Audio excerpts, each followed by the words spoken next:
ಜಿಲ್ಲೆಯ ಕೆಂಪುಕೋಟೆ ಹತ್ತಿರ ಕಾರ್ನಲ್ಲಿ ಏನೋ ಬಾಂಬ್ ಬ್ಲಾಸ್ಟ್ ಆಯಿತು ಮೊನ್ನೆ ದಿನ. ಟೆರರ್ ಅಟ್ಯಾಕ್ ಅಂತಲೇ ನಾವು ಹೇಳ್ಬೋದು. ತತ್ಕ್ಷಣ ಮಾನ್ಯ ಗೃಹ ಸಚಿವರಾಗಿರುವಂಥ ಅಮಿತ್ ಶಾಜಿ ಅವರು ಅಲ್ಲಿಗೆ ಸ್ಥಳಕ್ಕೆ ಭೇಟಿಯನ್ನು ಕೊಟ್ಟರು. ಮರುದಿನ ಪ್ರಧಾನಮಂತ್ರಿ ನರೇಂದ್ರ ಮೋದಿಜಿಯವರು ಸಹ ಆಸ್ಪತ್ರೆಗಳಿಗೂ ಕೂಡ ಭೇಟಿಯನ್ನು ನೀಡಿದ್ದಾರೆ. ಈಗ ಮಾಹಿತಿ ಬಂದಿರುವಂಥದ್ದು ನಿಮಗೆಲ್ಲ ತಿಳಿದಿರೋ ಹಾಗೆ ಸಂಸತ್ ಭವನ,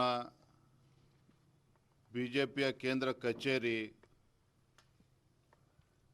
ವಾಯುಪಡೆ ಕಚೇರಿ, ಸೇನೆಯ ಸೇನಾ ಭವನ, ಈ ರೀತಿ ಪ್ರಮುಖ ಸ್ಥಳಗಳು ಟಾರ್ಗೆಟ್ ಲಿಸ್ಟಲ್ಲಿ ಇತ್ತು, ಹಿಟ್ ಲಿಸ್ಟಲ್ಲಿ ಇತ್ತು ಅನ್ನೋದನ್ನು ಕೂಡ ಬಹಿರಂಗ ಆಗಿದೆ.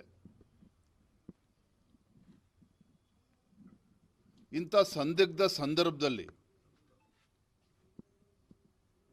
ಎಲ್ಲ ರಾಜಕೀಯ ಪಕ್ಷಗಳು ಒಟ್ಟಾಗಿ ಒಂದೇ ಧ್ವನಿಯಲ್ಲಿ ಮಾತನಾಡಬೇಕಾಗ್ತದೆ. ಇಂಥ ಉಗ್ರವಾದಿ ಸಂಘಟನೆಗಳು ಇಷ್ಟು ಕೆಟ್ಟದಾಗಿ ನಡ್ಕೊಳ್ತಾ ಇರಬೇಕಾದ್ರೆ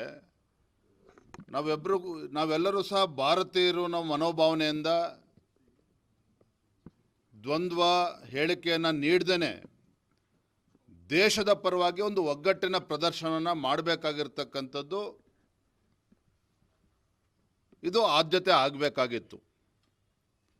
ಆದರೆ ದುರಂತ ಅಂತ ಹೇಳಿದ್ರೆ ರಾಹುಲ್ ಗಾಂಧಿ ಅವರು, ವಿರೋಧ ಪಕ್ಷದ ನಾಯಕರು ರಾಹುಲ್ ಗಾಂಧಿ ಅವರು ಈ ಕ್ಷಣದವರೆಗೂ ಸಹ ಈ ಘಟನೆ ಬಗ್ಗೆ, ಟೆರರಿಸ್ಟ್ ಅಟ್ಯಾಕ್ ಬಗ್ಗೆ, ಬಾಂಬ್ ಬ್ಲಾಸ್ಟ್ ಬಗ್ಗೆ ಈ ಕ್ಷಣದವರೆಗೂ ಕೂಡ ತಮ್ಮ ಪ್ರತಿಕ್ರಿಯೆಯನ್ನು ನೀಡಿಲ್ಲ. ಮತ್ತೊಂದು ಕಡೆ ಕಾಂಗ್ರೆಸ್ ಪಕ್ಷದ ಹಿರಿಯರು ಮನಬಂದಂತೆ ಮಾತನಾಡ್ತಾ ಇದ್ದಾರೆ. ಬಿಹಾರ್ ಚುನಾವಣೆ ಲಿಂಕ್ ಮಾಡುವ ಪ್ರಯತ್ನವೂ ಕೂಡ, ಷಡ್ಯಂತ್ರ ಕುತಂತ್ರ ಕೂಡ ನಡೀತಾ ಇದೆ. ನನ್ನ ಪ್ರಕಾರ ಇದು ಮೂರ್ಖತನದ ಪರಮಾವಧಿ ಕಾಂಗ್ರೆಸ್ ಪಕ್ಷದ ನಾಯಕರ